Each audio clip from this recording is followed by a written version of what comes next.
என்ன? C Joseph Vijay எனும் நான்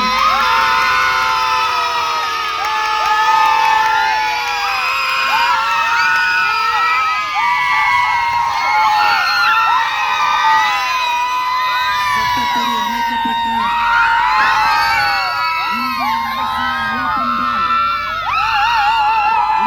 நம்பிக்கையும் மாறா பற்றும் கொண்டிருப்பேன் என்றும் இந்திய நாட்டின் ஒப்பில்லாத